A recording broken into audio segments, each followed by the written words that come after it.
It's Thursday, the 1st of December. This is Politics Live.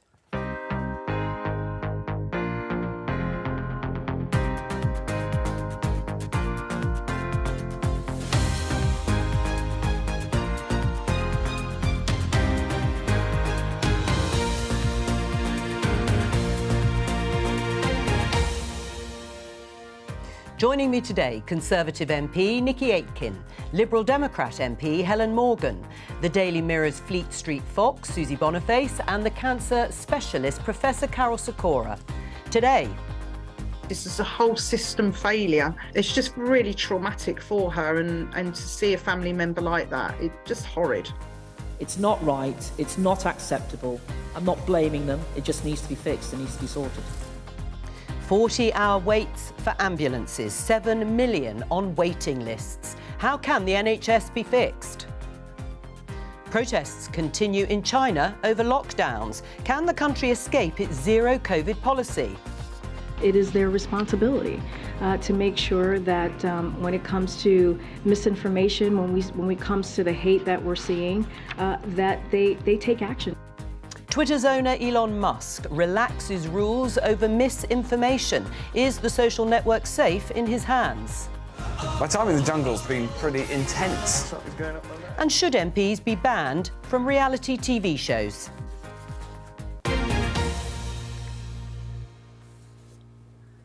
More on that later on, but let's start with this story in The Times. Buyers could need planning consent for a holiday home. Being reported that ministers will make it harder for new properties to be turned into holiday homes under plans to see off a Tory rebellion on planning rules. We've talked a lot this week on Politics Live about those mandatory housing targets and the rebellion on them. But the question on this... could this help solve the housing crisis, Nikki? Well, I know Michael Gove's listening very much to my colleagues who have got constituencies in tourist areas, and it's a massive issue, this. We don't want to ban people from having holiday homes because, you know, tourism is a really important part of the local economy, but we need public sector workers in particular to be able to afford to live in these areas. In my own constituency here in the cities of London and Westminster, I've got 13,000 Airbnb properties alone in Westminster, and that comes with a whole host of issues. So I'm really supportive of tightening up, but obviously not. It's a balance, as always. Right, Helen, are you in favour of this? Do you think it could actually do something to help solve the housing shortage? Yes, I think we'd probably even go further. I think if you look at tourist areas, they need some holiday homes in order to bring those tourists into their region. But clearly, if there's so many that people can't afford to live there and work in the industry and provide public services, then that's a problem for that area. Well, you say you'd like to go further. How? I think we'd like to give planning control to local authorities to say how many holiday homes, second homes and first homes that they would have, so that we can get those balances right in those areas where housing is under so much pressure. So you'd like to see numbers actually regulated. What do you think, Susie, about this idea? I mean, you know, are you in favour of it? But will it actually go anyway to solving the housing problem? Well, there are two different kinds of holiday homes, and one of the biggest problems we've got, I think, is people who have second homes, which are occupied on average for about 2 weeks a year. That makes it the most expensive holiday you'd ever take, and it also hollows out towns and villages up and down the length of the country. It removes funding from schools, it removes funding from local hospitals, it removes people from the local economy. And when someone only comes along for 2 weeks of the year, it does nothing for. So would you like them banned? I would like owning a second home absolutely taxed out of existence, because it serves no useful purpose. It's merely an investment vehicle for people who've got lots of money to spend. Carol Sikora? I walked a delightful holiday on the Pembrokeshire coast path, and you could see the problem. Social deprivation, no jobs, people can't afford accommodation, so there's no one serving in the bars, no one serving you dinner, because they just can't get staff, because they can't afford to live in that part of the world because of holiday homes. So some controls necessary, I think. Well, some controls from you. I mean, Nikki, what about Susie's suggestion, taxed out of existence? I don't think any extreme type of policy really ever works, and it's about a balance, as I said. It's about ensuring that local people can afford to live in, particularly in the areas that they were brought up in and have been born and brought up in, and they can, support their older family members. But again, as we've heard, that these tourist areas do rely on tourists, and so we need to, again, there's no policy that's going to resolve the issue unless we allow local authorities more say. Right. As Helen said. But your colleague, Theresa Villiers, Conservative MP, was sitting in that chair yesterday. As you know, she is one of dozens of Conservative MPs who want to scrap housing targets altogether, the mandatory housing targets, the homes that this country really needs. Do you agree with her? I think we do need to build more homes. I think the Prime Minister's been very clear. We have... every government has failed to build more homes, whether it's Labour or Conservative, for generations, and we've got to do it. And there's got to be some compromise. I think I would not want to dictate to local councils what they do with regarding numbers, but there has to be flexibility. All right. Well, if you wouldn't dictate, would you sign up to the amendment then? I won't sign up to the amendment because I'm Deputy Chairman of the Conservative Party and I can't sign up to things like that. Right, but you believe in it, do you, though? I believe that there needs to be more flexibility for local authorities, but we've, at the same time, in London, the average cost of a home in my constituency is £1 million, Jo. That is ridiculous. We need to have more so if you were Deputy Chairman of the party, you would sign up to the amendment? Not necessarily. I think we need to have a much more nuanced debate about it. Let's have a look at this story. BBC News. Ambulance waits, you heard in the headline, of 40 hours as NHS delays worsen in England. Helen, your response, you've got figures out today as well, the Liberal Democrats on ambulance delays.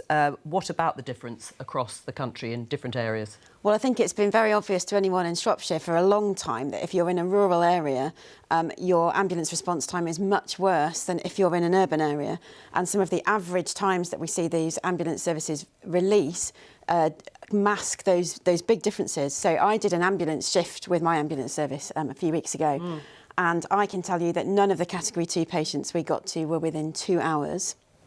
There are huge waits outside every hospital, and every ambulance paramedic or anyone involved in the service that you speak to says, our problem here is actually in discharge from the hospital. It's in social care. Our ambulances are queuing up outside hospitals because the hospital is full to the brim and we can't get people out the back door. Is it acceptable, this postcode lottery? No, not at all. Right. I mean, well, the government's been in play for 12 years, various iterations of Conservative governments. Why is it this bad? Well, the government, I think it's very clear, the NHS has never been so well funded. And, in the autumn statement a couple of weeks ago, the Chancellor announced even more funding, particularly with the post-COVID backlog that we've got. But I think, as Helen said, the issue is we can't get patients out of their beds, and we've got to have a much more joined up working with social care, with local councils and the NHS. That's what the national insurance increase was supposed to pay for, and it's been stopped by your government. Well, so how are you going to do it? Not by this government, by the previous the Conservative Party, let's say, that suggested it. They were going to do it after COVID. That was Boris Johnson's idea, and then after goodness knows what's happened since then and who's in charge now. I would suggest that the latest Prime Minister, the Prime Minister, Rishi Sunak, he brought this in. He didn't agree with taking it away, but we had a different Prime Minister at the time and we voted for it to be taken away. So, I think the current Prime Minister would have had a different view. Let's just have a look at this headline. Article written by our guest here, Professor Carol Sikora in the Daily Telegraph. Private healthcare can save the NHS, but only if we stop demonising it. If those who can afford it take up the offer, then that frees up space for everybody else in the public system. You know it's a controversial position to take. But would it free up space for everybody? Could. If you look at the root cause, and you mentioned the root cause just now, it's discharge that's the problem. There's nowhere for people to go. We call them bed blockers. They're not encouraged to do that. That's what it is. They're elderly. They don't want to be in hospital. They want to go somewhere better. A hospital bed costs at least £500, sometimes £700 a night in London, for example. They need to be in nice accommodation. Granny annexes have gone, so the home's not a solution. Care homes won't take people that need nursing care or are ill. So what we have to do is build step-down accommodation. Private sector could do that very quickly. Just as private sector runs care homes, private sector runs council places for people with severe disabled, young people with severe disablement. We can do the same, and we can do it very quickly. It just needs a bit of imagination. The trouble is, it falls between the cracks of the care home and the hospital. hospital. No one has a budget, no one has control. We need to find solutions. The paramedics are fantastic, the ambulance service is great. It's not their fault they take 2 hours to go to someone with a heart attack in a rural area. It's just they're stuck on the ramp, and the only way out is to sort out the discharge policy. In terms of demonising the idea of the private sector being involved, do you agree that that's a problem, Susie? I think the private sector has been said to be the solution to the NHS's problems for the entirety of my lifetime. And it hasn't yet worked, no matter what's happened. Under Thatcherism, the internal market just created more levels of bureaucracy.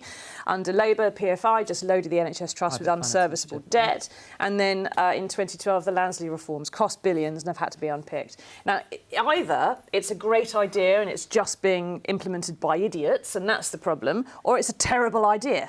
And unless we can guarantee that the next people who are in charge of the NHS aren't going to be idiots like we've had for the past 40 years, then I think you have to try a different idea. Well, it's plainly not worked. Yeah. I would say it's worth a try. Specific project. Look how opticians work. When I was a kid, I had glasses. I had to go to an NHS optician. It took months to get the glasses. Things have changed now. People advertise appointments the same day to get your eyes on the NHS, funded by the NHS and the private sector. You can make a profit out of glasses. You can't make a profit out of people who are all eventually going to die anyway. You can if you build suitable care homes with nursing care that are much cheaper to run, much more pleasant for the patients, and local to where they live. Well, we used to have something called cottage hospitals, yeah, and they all got shut down because it was decided that they were too expensive as a way of... But actually, the benefit of them was not just the fact that respite care they provided and the rehabilitation care they provided after surgery, it was the fact that they did help clear out hospitals.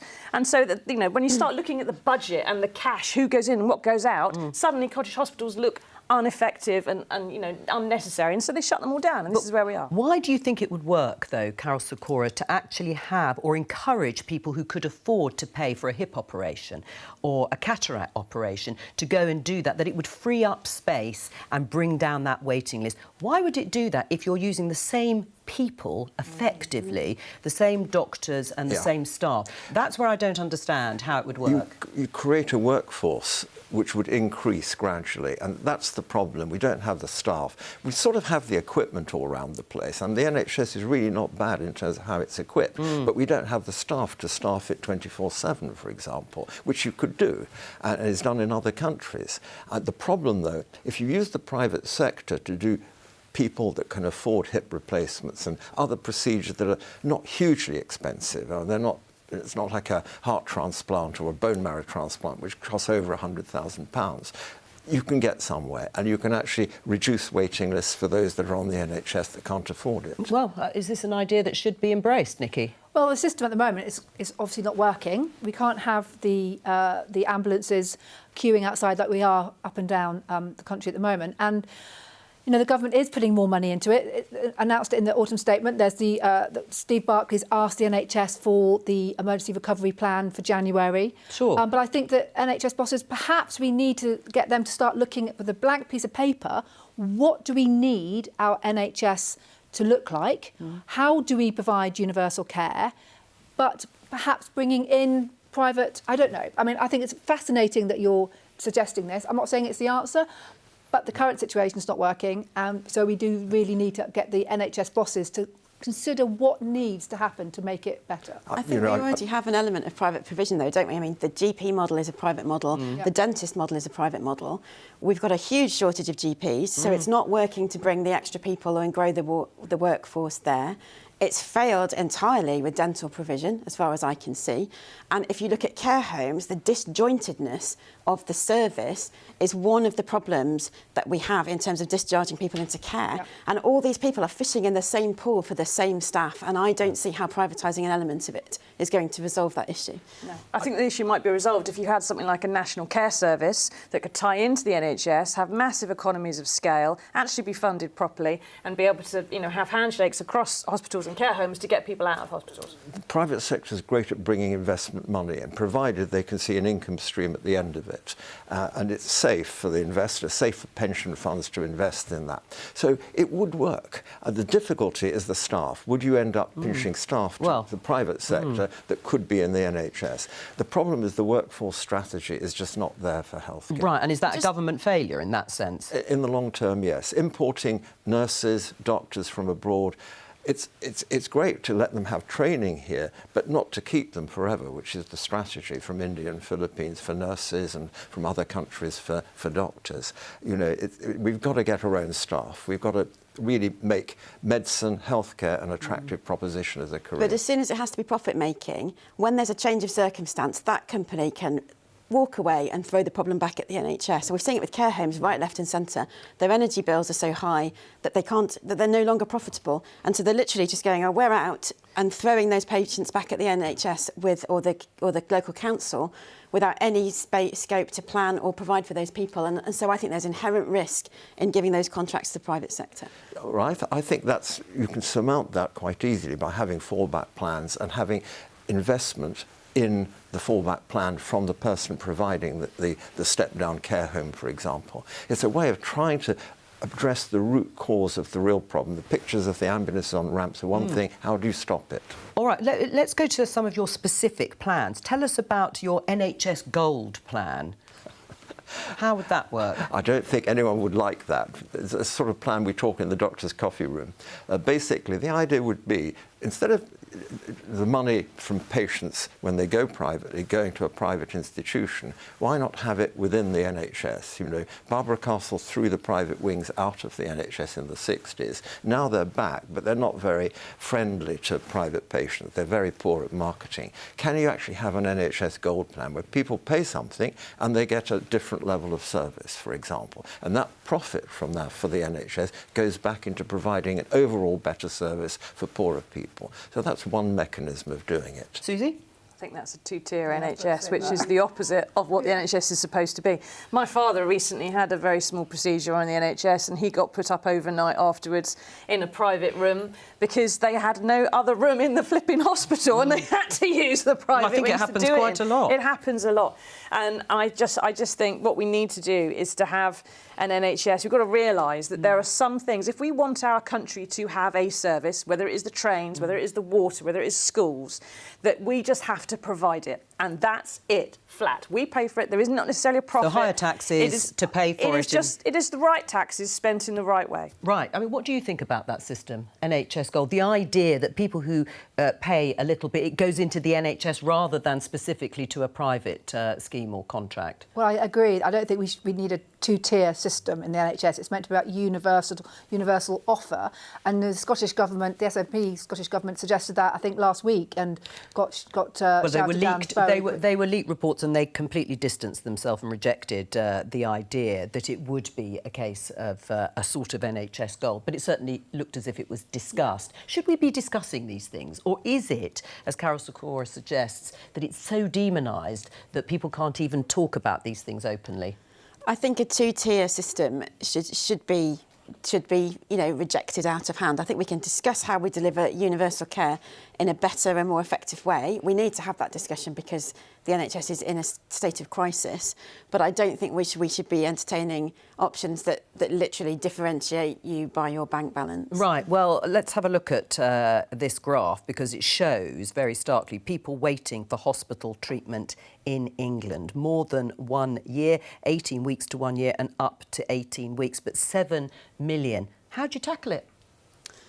Well, I think there's a clear problem with lack of staff. I mean, if we look at places like Shropshire, which have a particular problem because they're rural and attracting those staff is even more difficult. We don't have, for example, timely radiology. You can wait several months for a radiology appointment, not because they can't afford one, but because they haven't got a radiologist. So for me, the staffing issue is the key issue. All right, so staffing is critical, but is this recoverable from, Nikki? I mean, it just feels incredible. 7 million people. It's got to be recoverable. And that's why the Health Secretary has made it very clear to the NHS that he expects the emergency recovery plan to be on his desk by January. I think, again, this is an awful lot to do with the knock-on effects from the pandemic.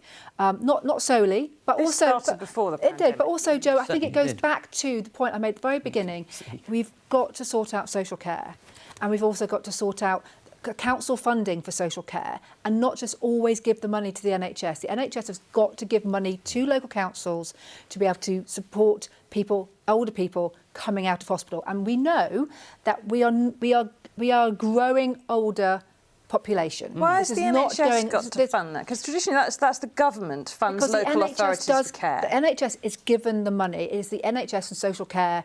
But the NHS has never funded that. It's always been central government funds local authorities provide care. And what you're suggesting is now the NHS lose some of its current budget to go to local... From my time when I was leader of Westminster Council, we worked very closely with our local NHS and often pooled resources. There's a great nursing care home just around the corner from here, which does exactly what you say. They take the patients from the hospitals and they give them the care they need.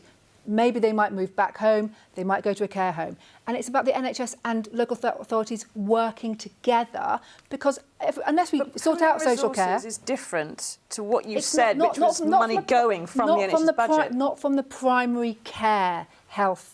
It's about primary care. This is what we're talking about. We've got to ensure that the NHS works with local authorities to ensure that primary care is properly funded. And I think local councils can do more in primary care, working with GPs, working with health workers. Do you think it's recoverable from, Carol Sikora? It is recoverable, but I think we have to look at all options. I mean, you sort of imply that we can't talk about NHS Gold. Let's talk about everything, every single possibility of how we can do it, including sending patients abroad, including importing doctors, including contracting radiology to Australia, for example, which is perfectly technically feasible now, to the interpretation of X-rays.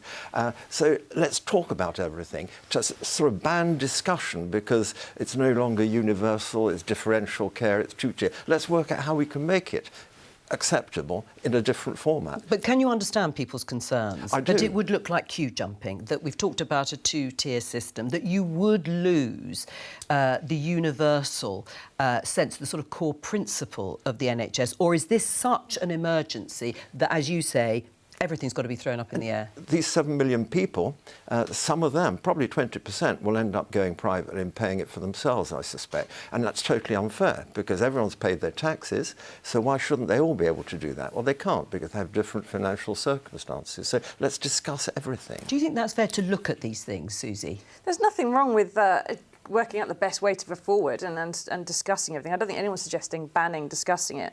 But what I think we need to talk about is the practicalities. If there is a doctor, and let's say it's Carol, and you have, you know, an NHS cancer patient, and you have a clinic, and you have to have so many through in a day, and those clinics always overrun, and it always gets stressful, but you've got maybe 10, 15 minutes maximum to talk to those patients. If you then, on the top of that, have to go and see some private patients in the private wing who are going to expect far more of your time, then that is a massive differentiation in care. And it's one person, it's one doctor doing all that. Yeah, it already happens. I mean, if you look at how the NHS works everywhere, an orthopaedic surgeon, even in Shropshire, away from London, has got a thriving private practice almost certainly, and they're doing exactly, they're trying to juggle their time. What we need to do is to think of all sorts of ideas that explore the boundaries and forget about the politics until we come up with a solution. Let's have a look at this. BBC News story, China signals ease in COVID policy after mass protests. You will have seen over the past few weeks huge, significant level of protests across a number of Chinese cities. Showing you here pictures in Shanghai, filmed by the BBC. Lots of members of the public unusually confronting the authorities, and some appear to be manhandled. Also, as far as China is concerned, despite the fact that they have a reputation for putting down these kinds of protests, this headline, signalling an ease in the COVID policy, shows that they're obviously thinking about lockdowns and the way they've handled them. Carol Sikora, why has it been so difficult for China to deal with coronavirus? I guess it's where it arose, and the social structure is very different from what we're used to, and the power of the state is much greater, and the state overreacted, and now we have the consequence. They can't back down easily. It's a problem everywhere how we get out of COVID. It's a problem here for many people. They're still frightened, and we've all got to get out of it somehow. Zero COVID policy, an achievable objective? No, it never was from the beginning. And I think that's their problem. But they can't backtrack. The politicians can't backtrack. And the politicians are one-party state, so they really can't say we've got it completely completely wrong. Here, there's much more freedom of discussion about the COVID inquiry and so on, but not there. Watching these protests, Susie, and looking at them, I mean, people really fighting back in terms of being locked up in their homes and in accommodation there in China. Could you imagine another lockdown here?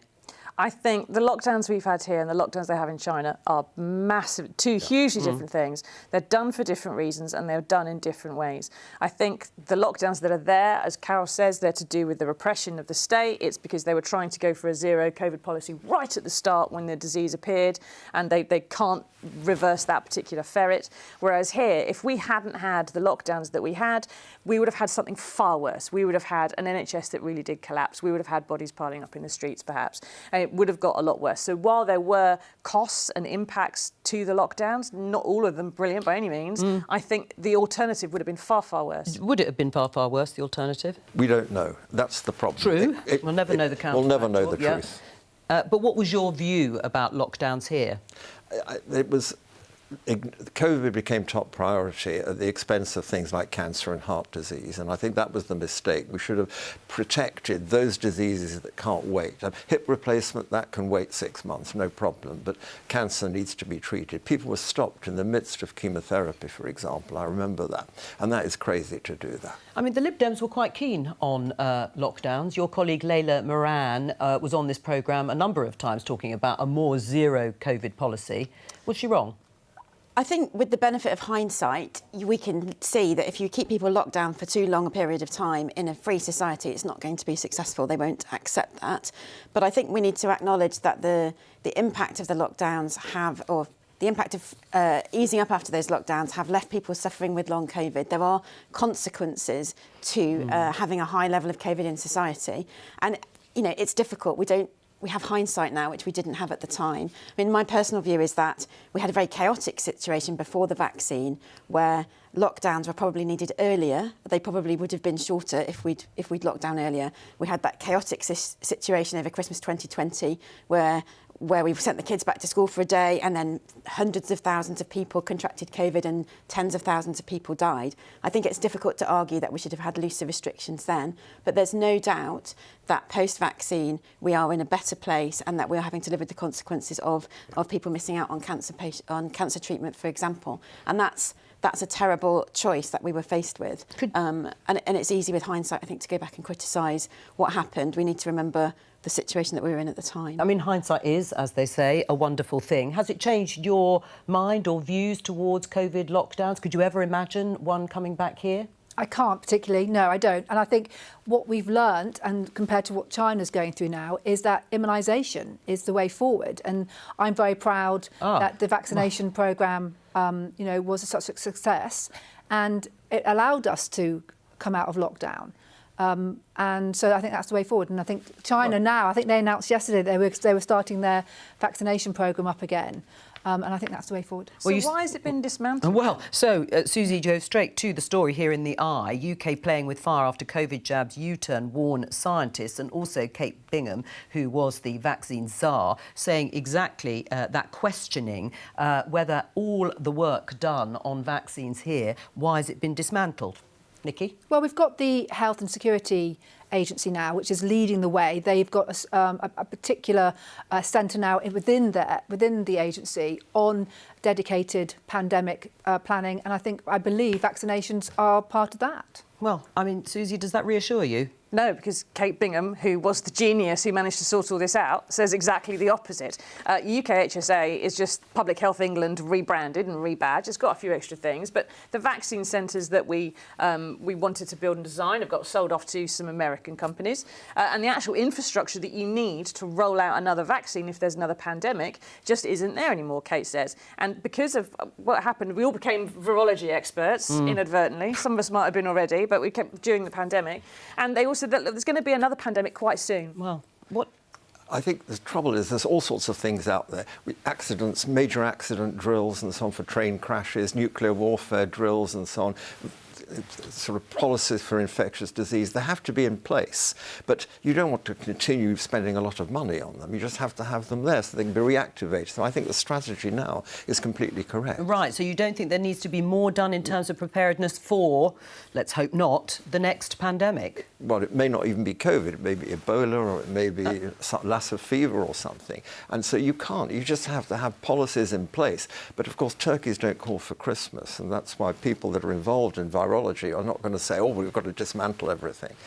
They're going to say, let's carry on. It's ridiculous not moving forward. Well, let's stick... Oh, yes, go on, Helen. But I think it's very important that you learn the lessons. You know, now we do have hindsight, and it's critical that those lessons are learned. And what Kate Bingham is saying is that those lessons haven't been learned. I think we should be listening to her, because she's the one person who seems to have operated competently throughout the whole pandemic and delivered the objective that she was charged with delivering. But she's a victim of her own success in a way. Because they could do it from a standing start so quickly, the idea perhaps within the institutions, the establishment, is we can do that again. We'll just start off from scratch if we need to do it again. You know, and they did the same thing with the Spitfires during the Second World War. We'll just build some more planes when we need one. You know, it would be much more sensible to have something ready to go. And I don't agree that having the vaccine infrastructure there would mean that we weren't using it for something else. I think we'd be developing new vaccines for more things all the time if we had that infrastructure there, and it would benefit us all in the long run. Let's stick with COVID. Hope Kate Bingham's watching the programme. Lots of praise for you. BBC News, Twitter ends COVID misinformation policy under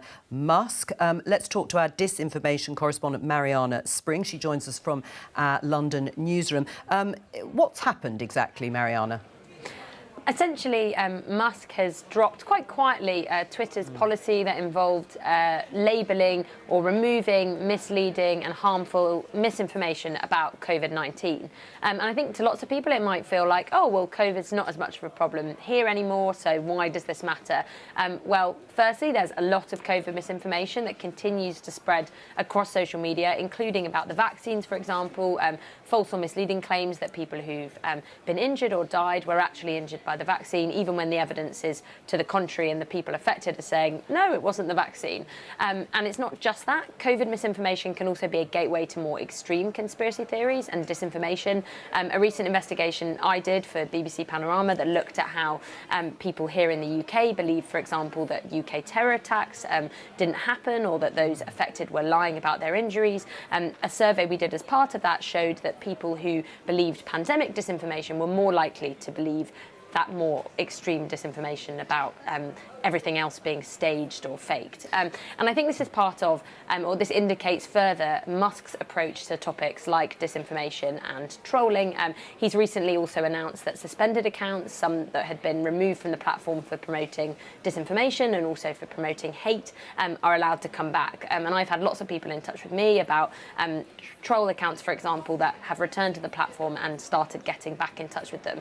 So it raises serious issues about his approach to disinformation, and then also when it comes to employees that he has sacked who worked on this issue, how Twitter will be able to enforce any kind of misinformation or hate policies if they decide to keep them in the months to come.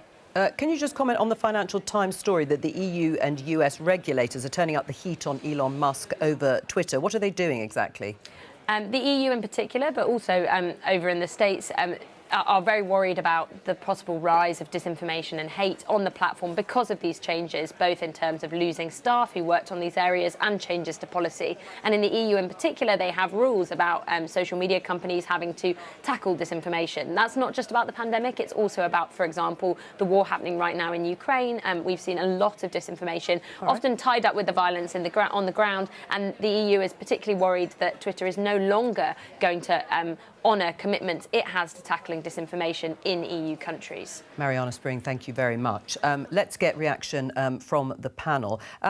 Nikki, good move by Elon Musk to relax quietly, as Mariana said, COVID misinformation policy? Not at all. I don't understand why he would do that. I'd like to know his reasoning behind it, and I think it's a real misstep. I'm interested to see what the US and the EU are doing. we've obviously got the online safety bill coming back to the Commons next week, I think it is, and that is a landmark piece of legislation on safety and, and misinformation. Although lots of concern amongst some of your colleagues, many of them actually, about free speech. But I think that's I think Michelle Donlan, the Culture Secretary, has been listening to that, and I think the amendments that we've been talking about are going through now. I think she accepts it. I think the big thing for her, having had conversations with her, is about the under 18s and making sure that children are particularly safeguarded online. Do you have any sympathy at all with what Elon Musk has done on Twitter in terms of free speech, opening up platforms, or is this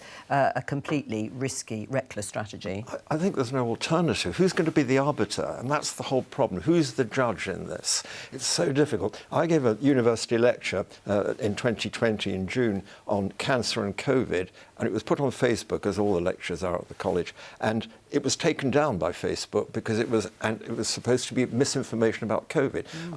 A letter or two from a few people, and it was put back up 24 hours later. But who makes these decisions? The computer can look for hate words, they can look for swear words, obviously, but it can't look for a value judgment about COVID, and that's Musk's problem with Twitter. I suspect it's a gimmick to get some attention for Twitter, but you know, who knows what he's doing. I mean, how would you regulate then for that sort of situation that Carol Sikora has described? Well, you need to have a value judgment, you need to have a human being to make that value judgment. Yeah. And of course, Elon Musk has sacked a huge amount of his workforce, and the rest he hasn't sacked have actually walked out. Now, 90% of Twitter's income comes from advertising revenue, and no corporation will advertise with a business that they feel is going to damage their brand in some way. And that means it has to be perhaps freedom of speech, but it has to have some regulation. It has to have some moderation. But how do you regulate it? Who makes that judgment call? Who says that goes over the line? And who says, well, this is just open debate? Well, ultimately, for all businesses, it's the advertisers. And that's, you know, Elon Musk doesn't own Twitter. Debt owns Twitter, and it's the banks that own the debt. They haven't sold that debt on because at the moment they wouldn't get a very good price for it because he's destroying the product. He is going to have to start having moderation in order to protect the value of that product, or the banks are going to remove him. Right. Is Twitter now in danger of being over-regulated by the EU and the US, in the way we've just heard? I really don't think it is. I think having an individual billionaire in control of essentially what constitutes free speech in a massive marketplace is really dangerous. And I think that's why we would have liked to have seen the online safety bill come through sooner and address some of these issues sooner. Now, we know they're difficult. We do have to balance free speech with protecting people from harm. But we've seen from, you know, the insurrection in the US on the Capitol building, that was largely driven by people who buy these conspiracy theories online, and they have real life implications when people lose their trust in politicians because of a stream of misinformation or disinformation. And therefore it's important that we bring the online safety bill forward and get those regulations right. Would you be concerned, though, that Carol Sikora's speech was taken down initially? Yeah, absolutely. Of course. Right. Ridiculous. But then there are things on Facebook. But it went back up. It went back up. But, you know, there's still anti-Semitism all over Facebook, all over Twitter. I know, because I'm showing it all the time. And that doesn't get taken off. And that's why I hope the online safety bill will help with that. Just fine. Would you be comfortable, though, Carol, with someone with lots of followers tweeting disinformation about vaccine, encouraging people not to take one? I think the buyer has to beware the product, and those that read have to know that there's, just as on Google, if you look up cancer on Google, there's over 1 billion sites you can go to, and a lot of it's complete rubbish, and people have to be smart if they're going to use Google about anything. And to censor it is very difficult. Sure, you can take out the swear words, you can take out any hate references, the computer can do that, but this is a value judgment, as you said. A little bit of breaking news. Ian Blackford, the SNP's leader at Westminster, is to stand down as their leader. And there's been a tribute from Nicola Sturgeon, the First Minister, as you would expect. I think it's about 5 years or so that he's led the SNP there. So we will obviously bring the news when they have a new leader at Westminster. Let's finish off with this in the Daily Mirror. Plan to ban MPs from going on reality TV after Matt Hancock's I'm a Celebrity stint. This was a Lib Dem policy, a story about your I love it, actually, Bush-Tucker bill. Why? Well, I think there's a serious point behind all of this, is that when an MP is in Parliament, when Parliament is in session, and they're there to do two jobs. One is to look after their constituents and help them with problems, and there are a lot of those at the moment. Caseworkers are overloaded with people struggling with the cost of living, and the second is to represent them in Westminster, which you clearly can't do if you're in the jungle.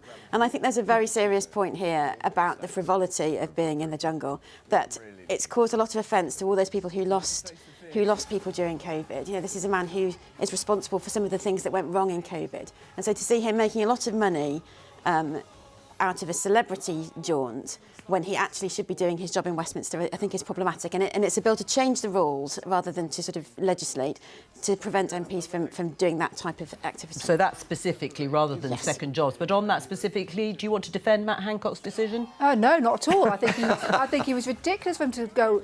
I mean, if we were in recess, perhaps you might. Okay. But it's up to him in recess. But when you are meant to be in Parliament, and, you know, he's been out now 3 or 4 weeks, I think. He should be in Parliament representing the people who put him there. And, you know, he lost the whip because of it. So he's not a Conservative MP anymore. He's now an independent. And should he get the whip back? No. No. What did you think? Did you watch any of it? I did see some of it, yeah. And I think he probably he was like a black hole of attention on that programme. He just sort of sucked everything towards himself. This enormous gravity well of Matt Hancock's ego. Well, didn't he? He did do remarkably well. I think it's because he's got a complete lack of self-doubt, which meant he just threw himself into all the trials. But I would take some exception to talk about whether or not they're allowed to do it on recess, because Parliament's in recess about 6 months of the year, and during that time you will do lots of other work. So I think being on recess doesn't mean that you can just go off and do those things. I think most people in the general public have got an issue with MPs having second jobs, per se. Yeah. I mean, I'm self-employed. I've got 1,000 different jobs. But if I was sat here getting paid to sit here and talk, I couldn't at the same time be writing a column for the Mirror over here and ignoring you, going, I'm busy now, because I would never get employed again. No other job in the world gets to do something else at the same time they're being paid to do the main job. If we stick with Matt Hancock in the jungle, what do you think about this idea of a Bush-Tucker bill? It seems a bit ridiculous. There's enough employment law. If you, Joe, or I took a month off for no reason to do something, someone would say, without any permission, when we had to do a job, we'd be fired. And so why not an MP? Because an MP isn't employed, and that's why we need special rules, because we're elected. No one can get rid of us other than our electorate. And that's why we need some rules about how we behave when we're in Parliament or when we're doing our job, because if we can't regulate ourselves, there's no one else to do it. Well, then you talk about a stronger power of recall, whereas if there was enough constituents in Matt Hancock's constituency who would vote to recall him and call a by-election, then maybe he'd think twice about going into there in the first place. I mean, Nikki, you said he shouldn't get the whip back. Are you saying that he shouldn't get the whip back at all before the next election? Well, I'm not the chief whip, so I don't know. But, you know, when Nadine Dorries did it, she lost it for 6 months, and I think that was, a good punishment. I will leave it up to the chief whip to decide what he wants to do. But you're the Deputy Chairman of the Conservative Party. I mean, do you think he should get the whip back at all, ever, before the next election, or should he just stand down? You've got to make a decision. Well, I'm not going to make a decision for him, but we've all been asked to tell the Central Office by a Monday whether we want to stand again, and I don't know what Matt has decided to do. Would you rather I would suggest that perhaps,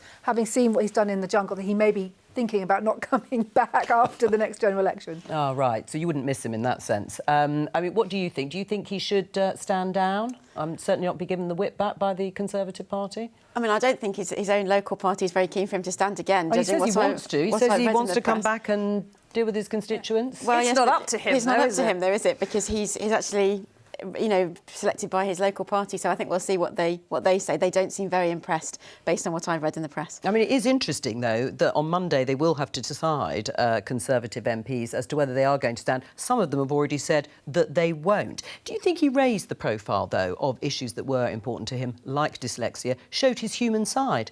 No, he mentioned dyslexia twice, and then third time in the exit interview. And one of those was only to mention that he couldn't do an anagram because the words were already scrambled up in his head. I don't think that raised awareness for anybody. We already knew that about dyslexia.